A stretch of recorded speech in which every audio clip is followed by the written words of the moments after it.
Hablemos de lo que nos pasa. Hoy estamos con un invitado de lujo, una eminencia en las letras, periodista, escritor, dramaturgo. Con nosotros el señor Alcibiades González del Valle. Muchísimas gracias por estar con nosotros hoy. No, el agradecido soy yo.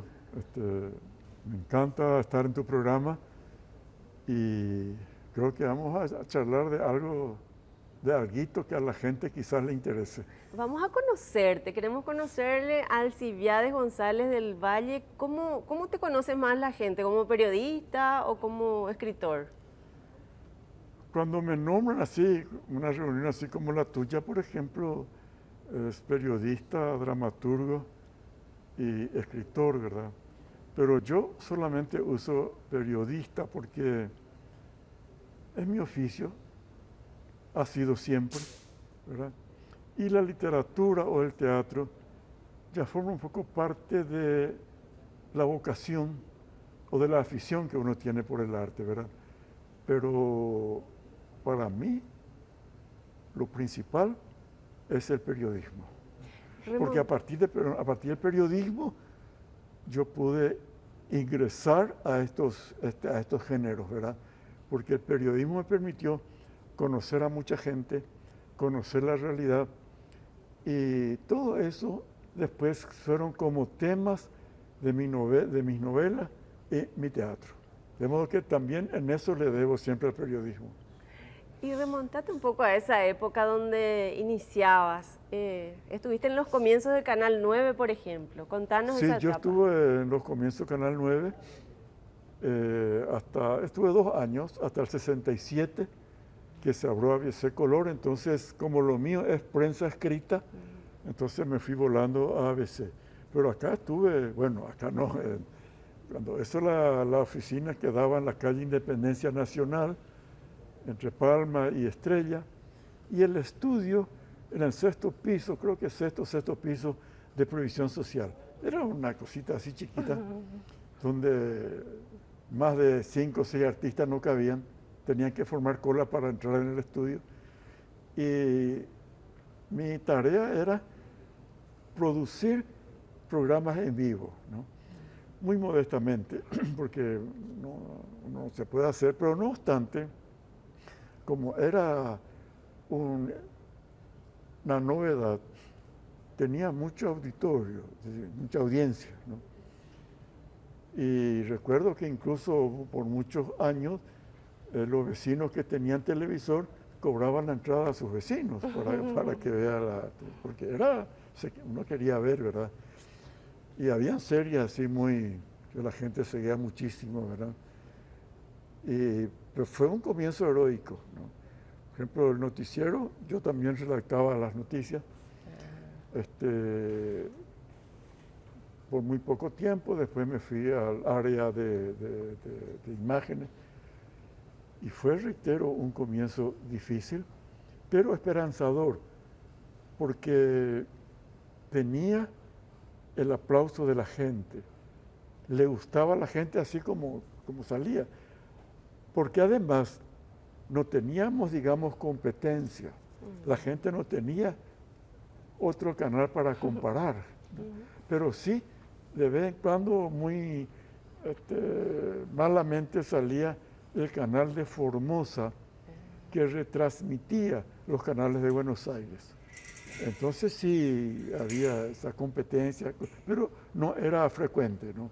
De pronto venía un viento fuerte y hacía volar todas las imágenes y nos quedábamos sin ver. Pero había esa, digamos, esa competencia, ¿no?, del canal de Formosa. Después acá en Asunción, solos, hasta que después, muchos años después, apareció Canal 13, ¿no? ¿Y quiénes eran tus compañeros, periodistas famosos también de la época?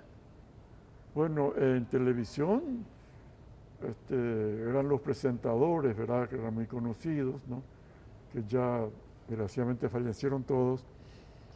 Y en prensa escrita, Fernando Cancenave, Julio del Puerto, ¿no?, Edwin Brites, Jesús Ruinestosa, ¿verdad? Entonces eran los periodistas que mantenían el diario en momentos en que la población se volcó mayoritariamente por ABC Color, ¿no? Fue un impacto muy grande porque introdujo un nuevo sistema que es el offset, que permitía la nitidez de las fotografías, ¿verdad?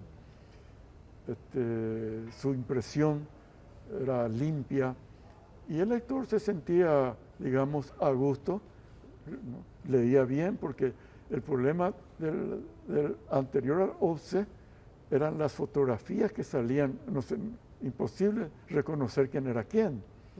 En cambio, con el nuevo sistema sí, las fotografías resaltaban. Entonces las páginas de sociales, por ejemplo, se llenaban de hermosas fotografías, o el fútbol, ¿verdad?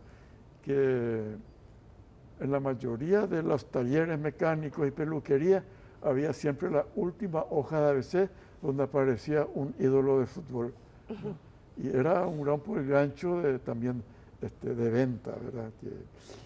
Pero la situación obviamente ha cambiado muchísimo, la situación política, la situación social y económica ha cambiado muchísimo, pero tuvo un buen comienzo ABC Color y por muchísimos años fue luego el líder de venta después vino el problema con choque con la dictadura, ¿no? Que el periódico se clausuró por 5 años, fue un daño enorme que le había hecho. ¿Y qué hiciste en ese tiempo que no hubo diario? Sí, algunos compañeros conseguían trabajo en otros medios, ¿verdad?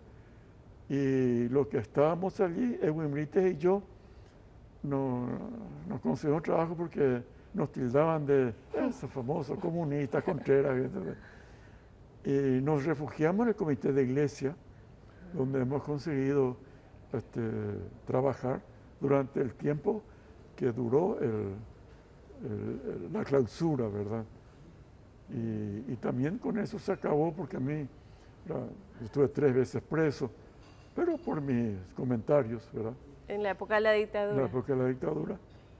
Y eso da un poco la pauta, yo y muchos otros periodistas, ¿verdad? No era yo solo, da un poco la pauta de la dificultad de que una prensa libre tiene, es decir, libre en el sentido de que el periodista pueda exponer libremente sus ideas y sentimientos, porque en definitiva esa es la labor del periodista, ¿no? Tiene motivos suficientes y desde la Constitución del 92 reforzados por sus derechos para expresarse libremente, sin censura, ¿verdad? Esa es una conquista de la Constitución del 92, ¿no? Hoy, por ejemplo, ya ni siquiera los patrones pueden impedir que su periodista publique lo que piensa, incluso si lo que piensa va en contra de la línea editorial del diario. Sí, hay una libertad así, pero no en todos los casos, como todas las cuestiones se cumplen, ¿verdad? ¿Y vos te fuiste preso por algún comentario o alguien me dijo que llevaste serenata? ¿Cómo es eso? No, por mis comentarios, las 3 veces por mis comentarios. Y por serenata sí, por suerte a mí no, pero he visto a músicos sí que se iban, porque eran serenatas sin permiso. ¿Cómo? Entonces uno quería llevarle serenata a la amada y tiene que pedir permiso a la comisaría. Entonces allí tenía uno con una boleta que uno tiene permiso para llevar serenata. Entonces de pronto aparecía la policía y no sé, yo tengo permiso, ¿verdad? Muchas veces tenía permiso de la policía, pues no tenía permiso de la dama. O sea, ¿vos llevabas serenata, profe? ¿Perdón? ¿Vos llevabas serenata? Llevaba, aunque sea de mirón, porque ¿Se estilaba en ese tiempo? Yo escribía zarzuela y en la zarzuela actuaban entonces 25, 30 músicos, ¿verdad? Y al terminar uno salía a festejar porque la zarzuela llevaba a mucha gente y nos ponía muy contentos ver el teatro lleno, ¿verdad? Y entonces salíamos y el sitio casi obligado era el Panuncio, ¿verdad? La juventud, y allí nos encontrábamos y allí se armaba la serenata. de pronto se iba algún interesado en contratar al músico, ¿verdad? Y los músicos se nos invitaba con anuencia del contratante y así. ¿Dónde quedaba el Panuncio?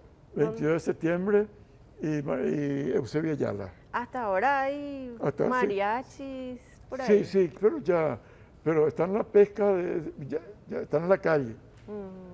Pero era un lugar tradicional de la musiqueada, ¿verdad? Era incluso hasta el encuentro obligatorio.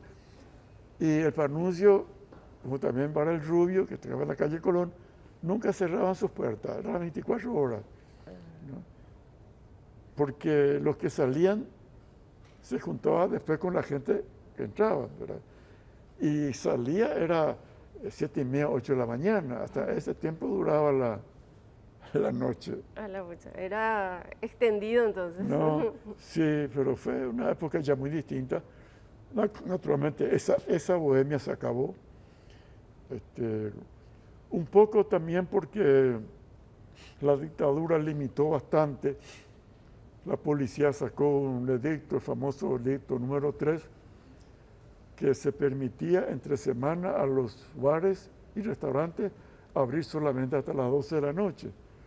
Y los sábados y vísperas de feriados hasta la 1, ¿verdad? Entonces, llegaba, qué sé yo, 11:30, y los mismos propietarios le echaban a los clientes porque la policía pasaba, una pasada para advertirle después, y así, hasta que lo llevaban preso si es que no cumplía con el edicto, ¿verdad? Entonces fue un ambiente así bastante antipático y acabó con ese tipo de bohemia que hasta entonces ejercíamos con mucho gusto. Si bien escribís hasta ahora para el diario, ya lo haces tipo remoto. ¿Qué extrañas del diario, de la redacción, de tus amigos? Lo que se extraña son a los compañeros, ¿verdad? Que siempre estábamos juntos y comentábamos los hechos del día, ¿verdad? Y después algunas veces, generalmente una vez por semana, nos reuníamos en casa de algún compañero que hacía un asadito y nos reuníamos. Pero nuestro tema de conversación, incluso en las bohemias, era siempre el periodismo, o la literatura o el teatro, ¿verdad? Entonces, nosotros, los jóvenes, entonces, vivíamos intelectualmente de los maestros, porque son los que nos enseñaban.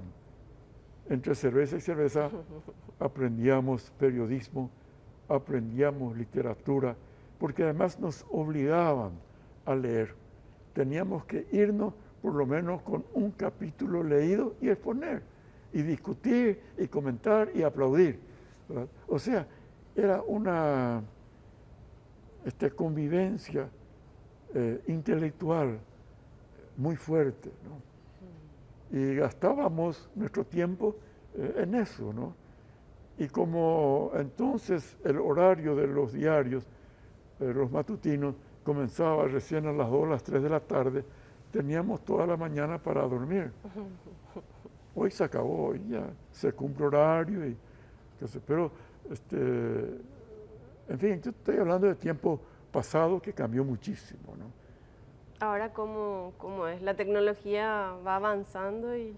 Avanzó mucho la tecnología. Videollamada nomás ya ahora para reunirse. Pero no suple al periodista.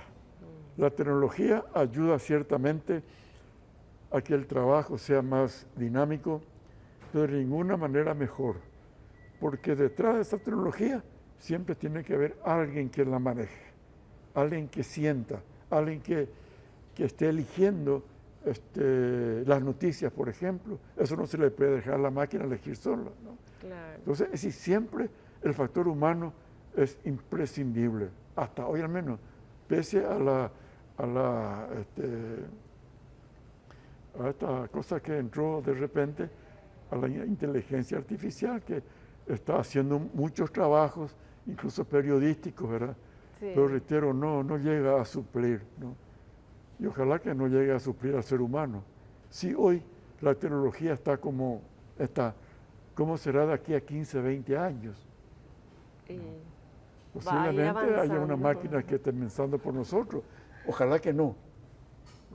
Pero vos escribís 100% tus comentarios, tus ideas. Nunca usaste ChatGPT, por ejemplo, o inteligencia artificial. No, no, no. Espero no usarlo, espero seguir usando mi inteligencia. No es mucha, pero por lo que lo quiero seguir utilizando. ¿No? Sí, escribo en casa y envío después al diario por correo. ¿Y qué pensás de los que sí usan? ¿De los? ¿Qué pensás de los periodistas que sí usan inteligencia artificial en sus artículos, en sus Y preparaciones? yo no sé si se sentirán más cómodos, posiblemente sí. Posiblemente le esté ahorrando trabajo. Pero mi preocupación es que de tanto ahorrar trabajo, Se queden sin ella. exactamente, pierda su capacidad incluso de pensar. Si no transferir su cerebro a uno artificial. ¿Verdad? Porque si el cerebro no funciona, se enmohece. Hay que hacerlo trabajar. Sí. Hay que pensar, hay que soñar, hay que reflexionar. ¿No? O si no, pero estoy viendo la inteligencia artificial y se lo está esperando para muchas cosas así importantes, incluso reemplazar a un médico, porque la inteligencia artificial va a tener la capacidad, ya tiene, de diagnosticar, ¿verdad? Y con el diagnóstico dar recetas.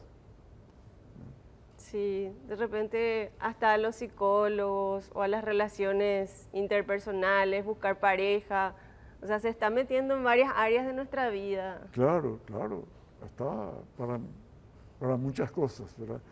Pero lo que uno desea es que sea para bien, que no sea para terminar incluso con la humanidad, ¿no? Y que estemos manejados solamente por máquinas.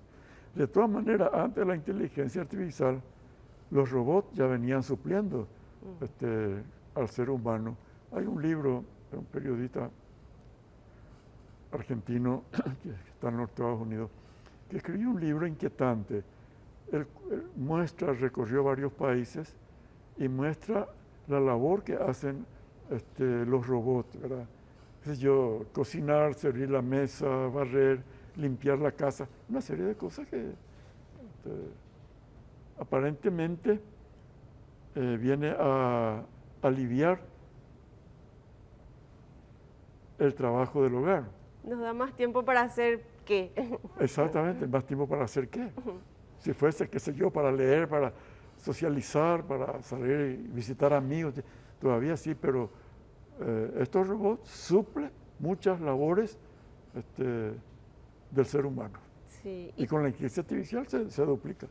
¿Y qué libros lees más? ¿Cuáles son tus preferencias para leer libros? Sobre historia,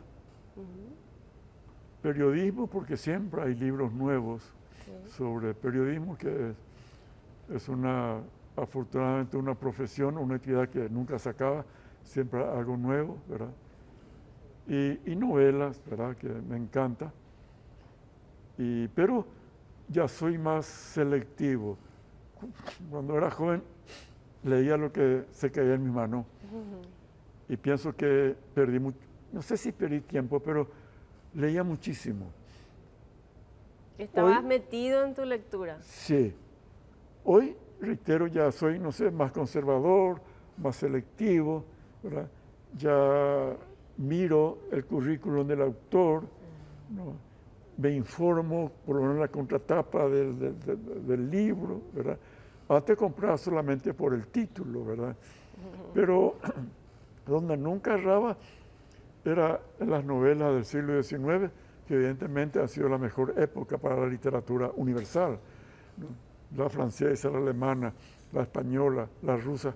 Entonces, era un deleite constante, porque la lectura, suelo decir, tiene que ser un deleite. No tiene por qué aburrir, no tiene por qué ser un tormento. Uno tiene que tomar un libro y deleitarse con la lectura, si no, no sirve, salvo que no sea una lección en el colegio o en la universidad, ¿verdad? Pero la lectura, reitero, tiene que ser un deleite. ¿Y qué libros recomendarías? ¿O para regalarle a alguien tenemos que conocerle a la persona? Claro, porque es posible que yo le regale un libro que nunca va a leer o que va a decir, esto nomás es lo que me regaló, de esto nomás se trata, porque los gustos son muy personales, ¿verdad? Ahora, sobre los gustos dice que no hay nada escrito, ya se escribió hace rato, porque uno hoy es imposible, con la cantidad de títulos y autores de todos los tiempos, errar en la lectura, cuando ya se es lector, cuando ya se conoce, ¿verdad? Yo sé a quién leer en literatura, a quién en el teatro, a quién en filosofía, ¿verdad? Y si yo no conozco a la persona a quien tengo que regalarle un libro, incluso yo le pediría, ¿sabes qué? Quiero regalarte un libro, pero ayúdame y dame un título o dame qué género te gusta. Y si me dice, mira, me gusta el género de novela, hay muchísimas, ¿no? Las del siglo pasado y las actuales, que hay novelas hermosísimas que van a pasar un buen tiempo, ¿verdad? Y si por ahí no sabe, pero quiere leer, entonces me voy, creo que sobre lo seguro, mira, lee El Principito o lee Las Mil y una Noche. ¿Y en filosofía? No te va a cansar. ¿En filosofía? Sí, a mí me gusta mucho la filosofía. ¿Qué libro me recomendás? Bueno, se comienza por la historia de la filosofía, ¿verdad? Uno tiene que conocer, digamos, en forma global, qué es la filosofía, qué utilidad está haciendo en determinados siglos, porque cambia muchísimo, ¿no? Hay filosofía de dos siglos que ahora ya no sirve, pero hay autores que son inmortales, ¿verdad? Yo insisto mucho sobre los griegos. Yo conozco mucho, no solamente la filosofía griega, sino también el teatro griego, ¿verdad? Que siempre de vez en vez estoy releyendo, ¿verdad? Y en cada relectura encuentro siempre algo nuevo, que es la importancia de la relectura. Y hay momentos como en el que yo estoy, que más releo que leo nuevos libros. ¿Y cuál es la que ya releíste muchísimas veces? Don Quijote. Don Quijote. Que siempre vuelvo por eso es una novela inmensa, ¿no? Y en cada lectura encuentro siempre algo nuevo.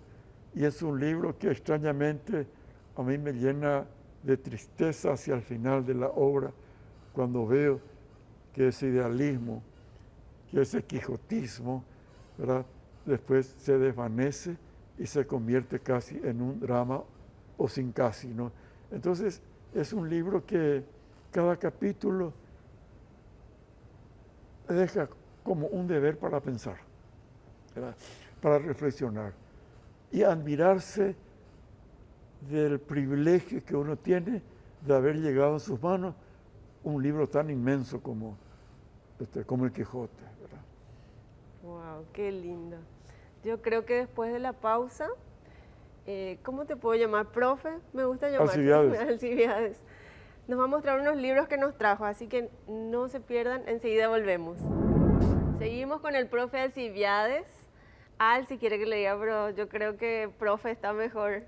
Mostrame los libros que trajiste, ¿vos escribiste? Sí, yo traje, como habíamos combinado, para mostrarte, ¿verdad? ¿Dónde? Ahí. En mi primera novela, Función Patronal, ¿verdad?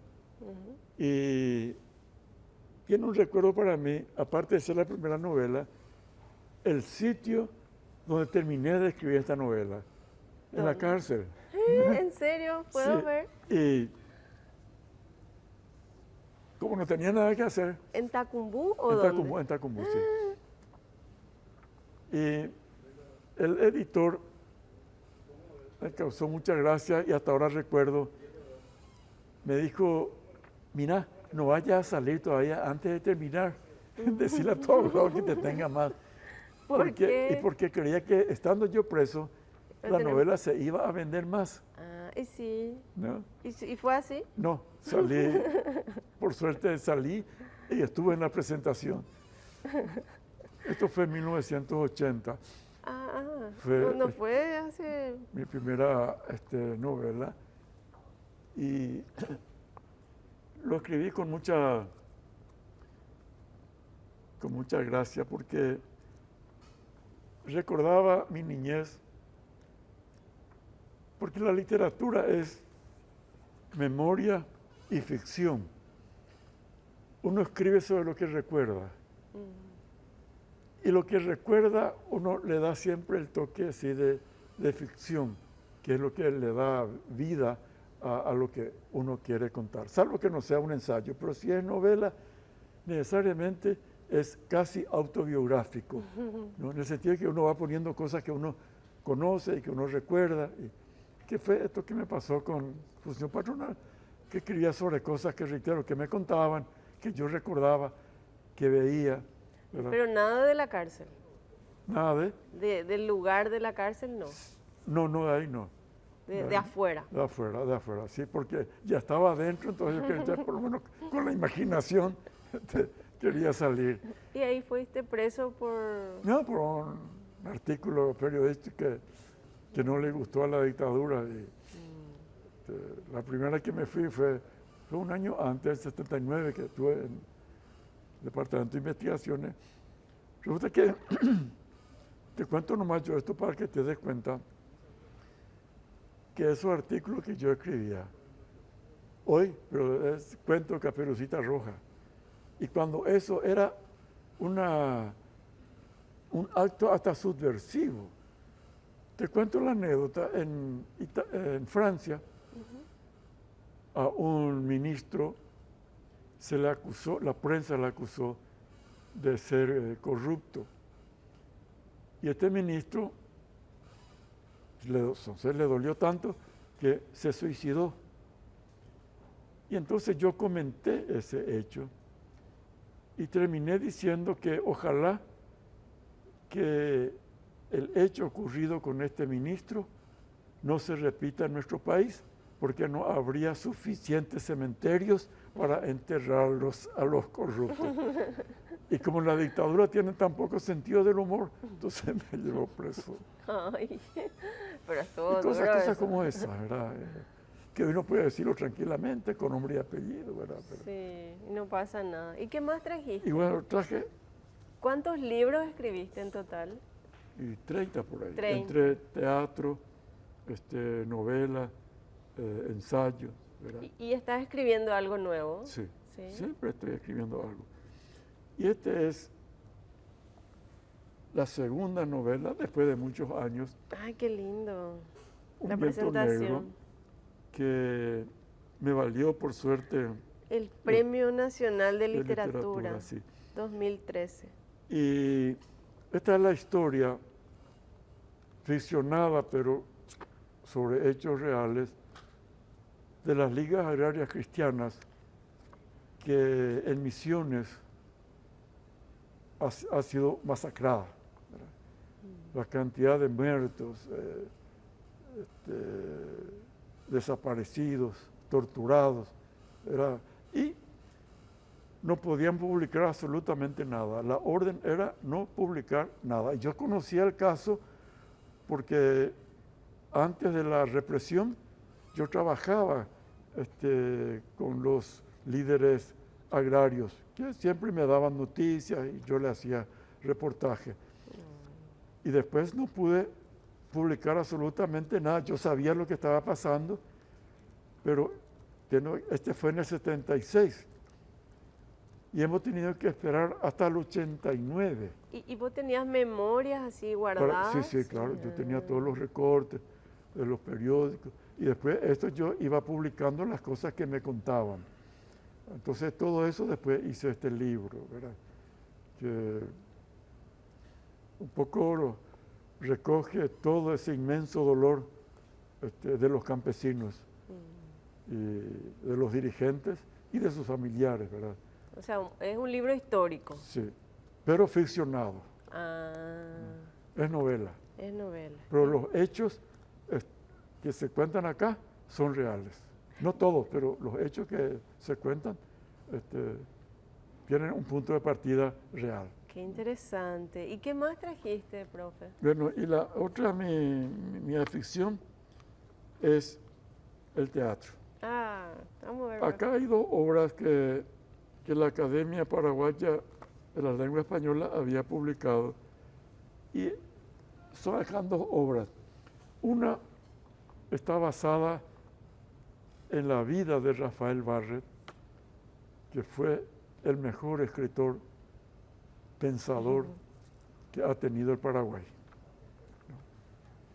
Y la segunda obra está basada en la vida de otro gran periodista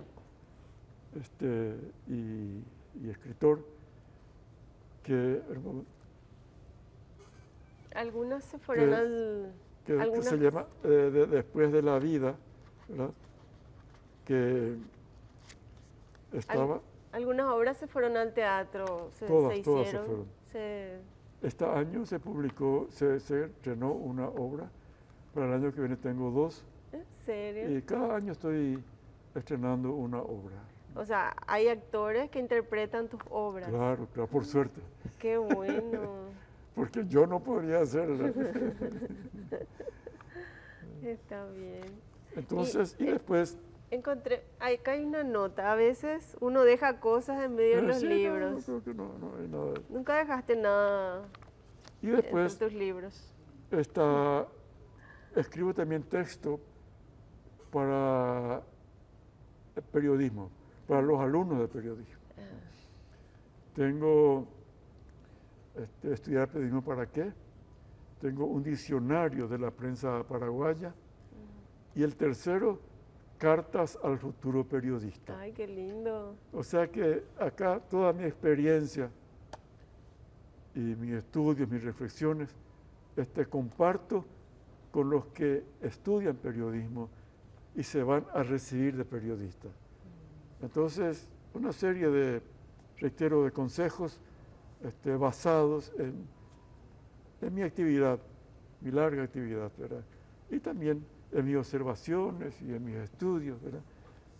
Y se llama Cartas al futuro periodista. ¿Y qué consejo así, entre tantos que hay acá, le das a los periodistas nuevos? Bueno, uno, la ética. La ética. Un gran periodista polaco decía que no se puede ser buen periodista si no se es buena persona, lo cual es absolutamente cierto.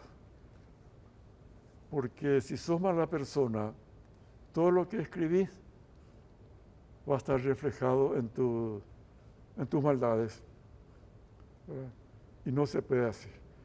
Incluso yo les suelo recomendar a los futuros periodistas nunca escribir enojados.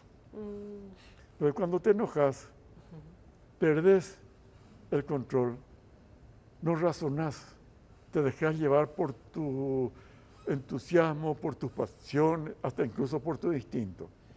Entonces, que nunca se sienten en ese estado a escribir.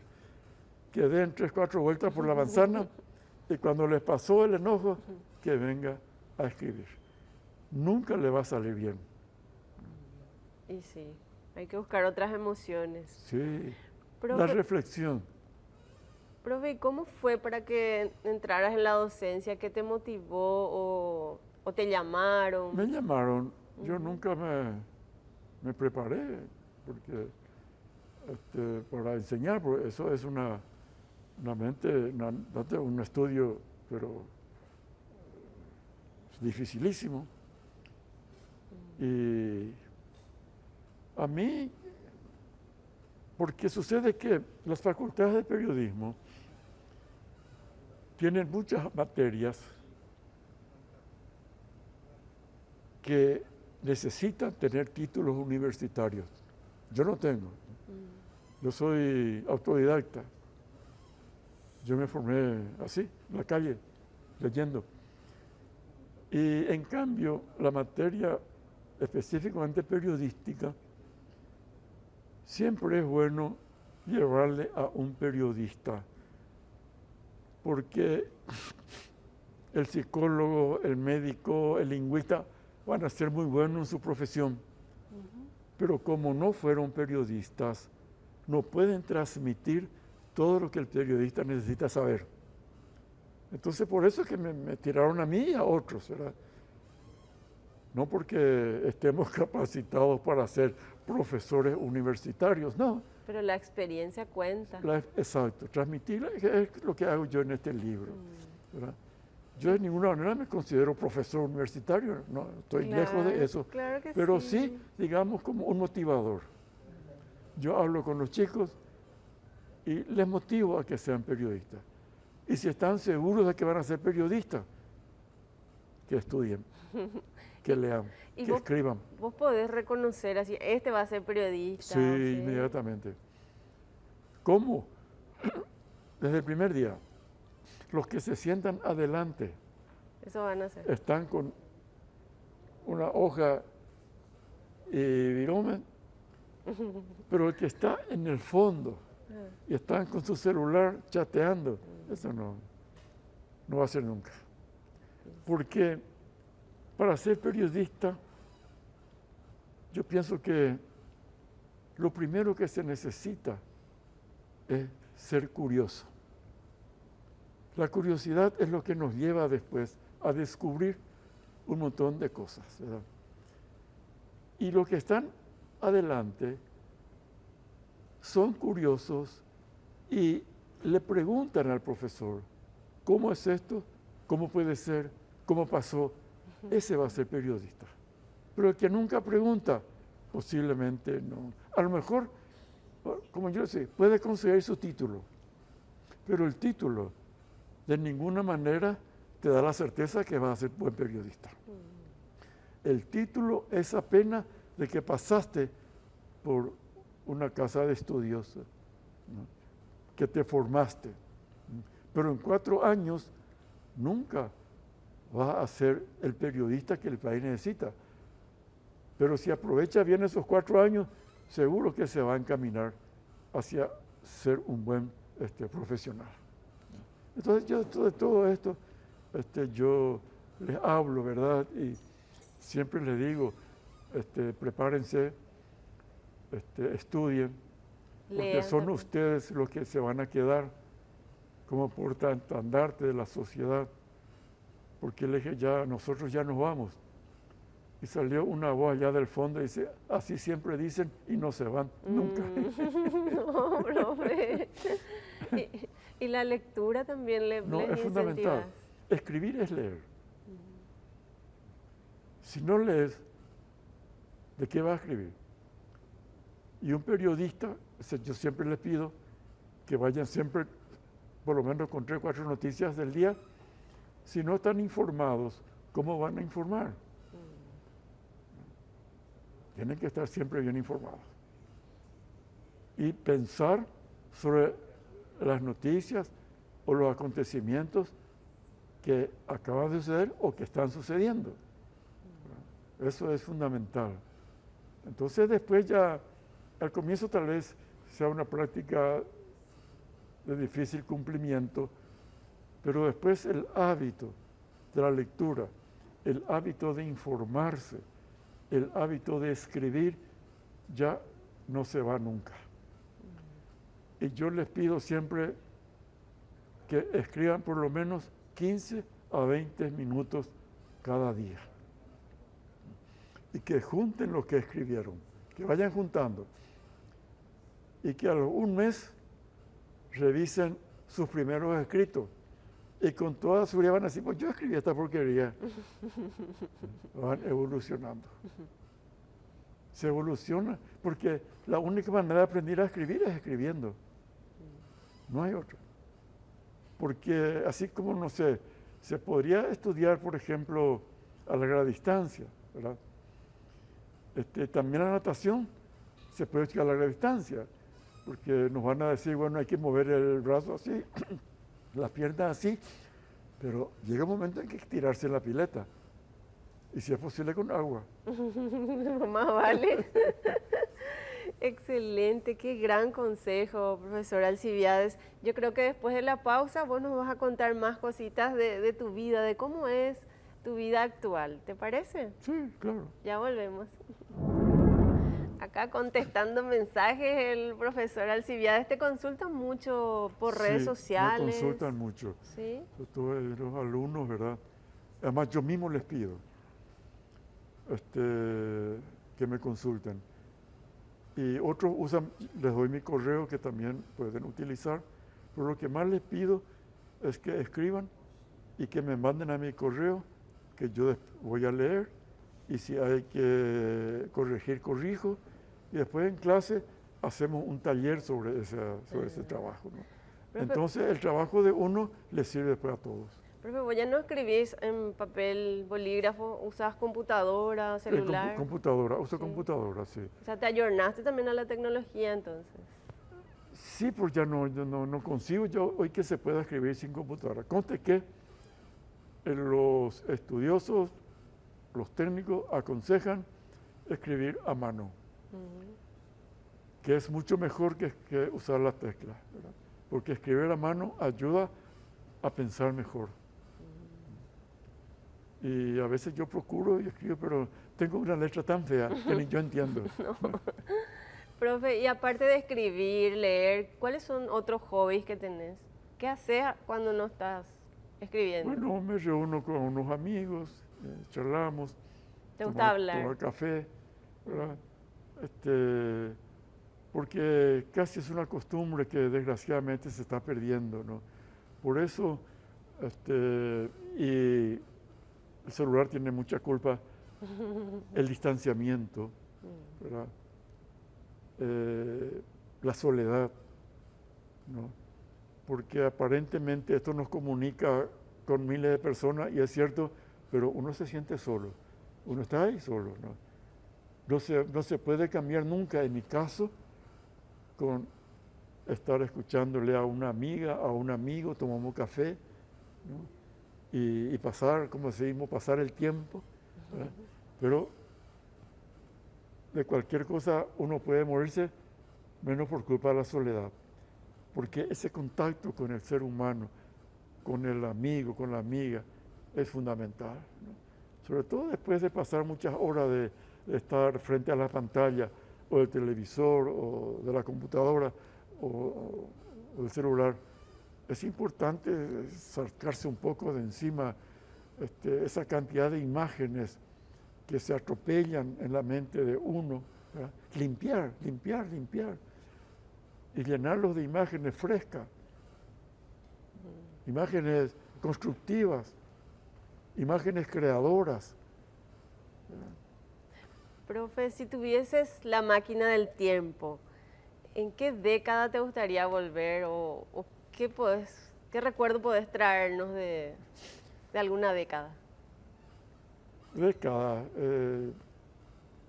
no sé, porque uno recurre mucho a su niñez porque uno cree que fue lo mejor que le pasó en la vida, ¿no? A mí no. Fue mucho esfuerzo, porque provengo de una familia que era muy pobre y tenía que muy pronto trabajar. Yo tenía 10 años cuando ya era cartero en San Antonio, o sea, salir a repartir cartas, ¿verdad? Después tenía 13 años cuando fui ordenanza del Ministerio de Salud. Después tenía 15 años cuando trabajé en lo que se llamó entonces la Administración Nacional de Alcoholes y entré como botellero, o sea, limpiar botellas, ¿no? En el sótano. Después me ascendieron en el último piso donde hacía para hacer café y repartir a los empleados. Y allí sí que me pasó lo mejor que pudo pasarme en mi vida. Enfrente a mi cafetería estaba la biblioteca.